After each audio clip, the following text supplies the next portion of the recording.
The climax of election campaign 97, Bertie Ahern and John Bruton prepare to cross swords. The opposition's latest tax proposals, the Rainbow mounts a vigorous attack.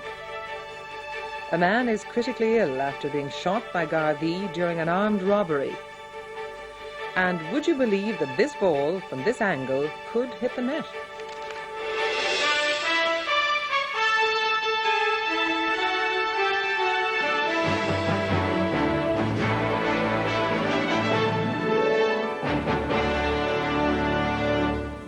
Good evening and welcome. The 1997 election campaign is nearing its end with tonight's television debate between John Bruton and Bertie Ahern. If undecided voters hold the key to the final result, the two party leaders will be trying to convince people about their policies. Today's election clash has concentrated on tax concessions and accusations of bribing the electorate. The prime-time television debate begins at 9:30. The Taoiseach's campaign kicked off in Dublin, where he drove home his main policies. Tax reform to benefit mainly lower and middle incomes, and he said the stability of the Rainbow had helped to create 1,000 jobs a week. Early on too, the North emerged as an issue. Mr Bruton allowed officials to talk to Sinn Féin. On his first outing on the Bruton Express, he confronted the Lowry issue in Cork, saying the former minister would get nothing in return, even if he did support the Taoiseach's renomination. There were several photo calls with coalition partners to emphasise teamwork. And despite an intensive 4-day tour of Connacht and Munster, Fine Gael was making no headway in the opinion polls. In Killarney, one of the most serious hiccups of the campaign, John Bruton had to support Dick Spring's view that a vote for Sinn Féin could indeed be a vote for peace rather than for violence. We should all work to ensure that they make the decision to translate their mandate into a mandate for peace. Then, dramatically halfway into the campaign, Fine Gael tactics changed. John Bruton in Cork went on the offensive to stop Bertie Ahern's momentum. Mr Ahern has shown himself to have an unparalleled track record of indecisiveness in office, and he lacks any real conviction about anything. His campaign on the streets became more enthusiastic. There was a lively final weekend American-style rally in the capital where the Taoiseach recommitted himself to a just society where everybody would have equal treatment and equal chance of success. At home this afternoon, the Taoiseach accused Bertie Ahern of complete indecisiveness on tax issues just hours before tonight's crucial TV debate. I think it'll be a debate about the sort of government that people want for the next 5 years. We've had 4 changes of government in the last 10 years. The Irish people have been searching for a form of government that actually works. Now they've actually found one in the form of the present government, and I think I'll be making the case that it works and let it continue. Thank you very much. Thank you very much. Thanks very much. Mary. How are you? Today's chaotic lunchtime photo call between Bertie Ahern and Mary Harney in Grafton Street was a far happier event than when the two leaders met last Sunday week. On that occasion, they were resolving difficulties over the PD's policy of job cuts in the public sector. I think we've again reaffirmed our commitment that we can work very closely together, and we want people to understand that. From a personal point of view, there's no doubt that Bertie Ahern has had a good campaign. He's barnstormed around the country over the past 3 weeks, hitting all the crucial constituencies for Fianna Fáil.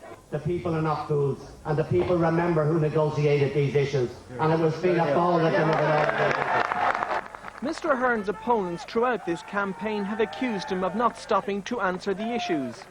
Early last week, when his candidate John Browne criticised the Progressive Democrats, he slapped him down firmly. Use the opportunity to tell him now Fianna Fáil are going to form the next government with the Progressive Democrats. So are you wrapping them in the knuckles? Yes.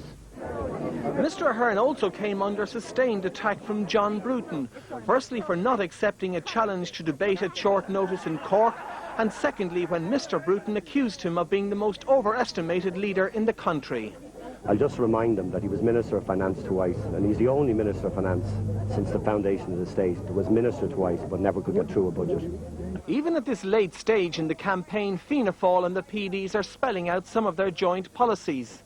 Bertie Ahern has probably shook more hands and kissed more cheeks than any other leader in this campaign, but he's now got to turn his popularity into votes if he wants to become Taoiseach. The government has accused Fianna Fáil and the Progressive Democrats of trying to buy votes after the Alternative Coalition had pledged to cut taxes in a November budget. In a joint statement, the two parties said that if elected, they would lower the top tax rate and widen the standard rate band. Sun is shining. The Fianna Fáil PD decision to publish tax pledges for the projected November budget is seen as a last-ditch attempt to woo undecided voters.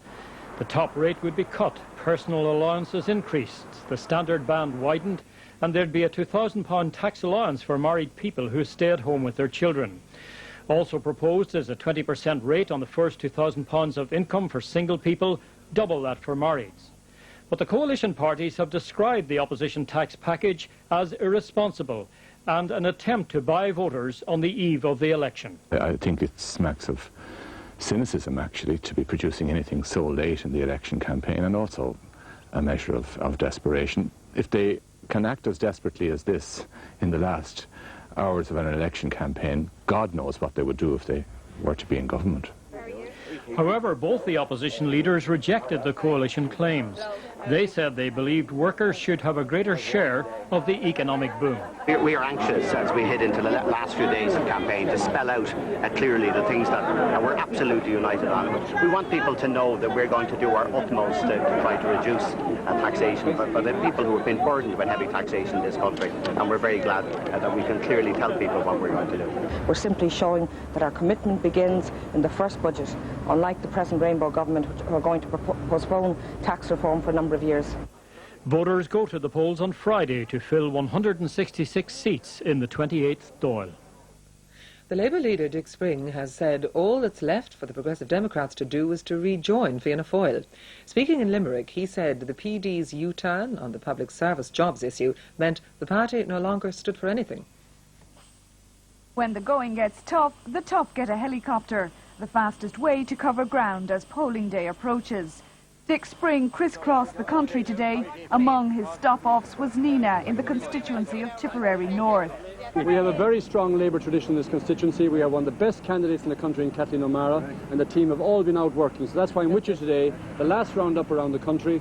We got a great boost on Monday night, and we're going to keep it going, and I want to come back for the celebrations with Kathleen O'Mara TD. This evening in Limerick, he made a strong attack on the PDs. He said the joint Fianna Fáil PD statement on public service jobs demonstrated the PDs had abandoned their policies. It's only a matter of time before the PDs and Fianna Fáil will be back together as one party. They split because of personality differences between Mr O'Malley and Mr Hoy. That was the foundation of the PDs, but I think effectively now that they've abandoned all their policies, and they obviously are going to accept what Dermot Ahern said, that they will take what they can get if they're in government, it effectively is the end of the PDs. Mary Harney's trusty mode of transport landing in Tullamore today on the last leg of her marathon nationwide campaign. The Progressive Democrat leader has touched down in over 140 locations, notching up 5,000 air miles in the 28 constituencies where 30 PD candidates are running. The campaign began cruising at a comfortable but dull altitude before the Harney machine hit the turbulence of single mothers and public sector jobs. Tonight, as her national campaign wound up in her home patch in Clondalkin, she was tired but in a determined mood, convinced she would be the first woman to lead a party into government. The next time we meet, other than tomorrow when we finish our canvass, will be to celebrate the Progressive Democrats. I think every party, when they look back on the campaign, will probably feel there are things they may have done differently, there are perhaps ways they might have handled things. But I'm very happy that Fianna Fáil and the Progressive Democrats have worked extremely well in this election campaign. We've come closer together. We're now in a position where tomorrow we're putting joint ads in all the national papers, asking our supporters to transfer to the other party. That was not the position 3 weeks ago. The Democratic left leader, Princius de Rossa, has accused Fianna Fáil of having a cosy relationship with Sinn Féin. Speaking at his party's final media conference of the campaign, Mr de Rossa questioned whether the Progressive Democrats would allow the former Taoiseach Albert Reynolds to go rogue, as he put it, on the conduct of the peace process. Fianna Fáil say they dismiss the Democratic left leader's comments with contempt. This morning, Mr de Rossa was in the heart of his constituency at the launch of a book by students of the Ballymon Adult Reading and Writing Scheme. After 3 weeks at the hustings, he's confident that despite reports to the contrary, he'll hold his seat. In the afternoon, at his party's final press conference, Mr de Rossa launched a stinging attack on the former Taoiseach Albert Reynolds, accusing him of causing difficulties in the peace process by making inappropriate statements about what the government should do on the north. He also asked if the PDs could live with Fianna Fáil's cosy relationship with Sinn Féin. Fianna Fáil, at senior political level, has been meeting regularly with Sinn Féin at a time when the government of the day made it clear it could not even allow its officials to meet Sinn Féin because of the breakdown in the ceasefire. That can only be described as a cosy relationship with Sinn Féin. Fianna Fáil has said it holds Mr de Rossa's comments in contempt. How are you? I'm Jerry Boland, the Green Party candidate. Meanwhile, in Dublin South, one of the hopefuls for the Green Party was putting in the final effort of his campaign. Jerry Boland says if his party holds the balance of power after the election, they should seek a place at the cabinet table. We will have a number of very strong negotiating positions. One of them might be a cabinet position. Other people in the party may decide that maybe that's not the best thing to do, is actually take a cabinet post. But I suppose if you're going to have policies to implement, it's really more realistic to actually have a cabinet position. The Green Party will meet on Sunday to discuss the outcome of the election. A man who was shot by Garda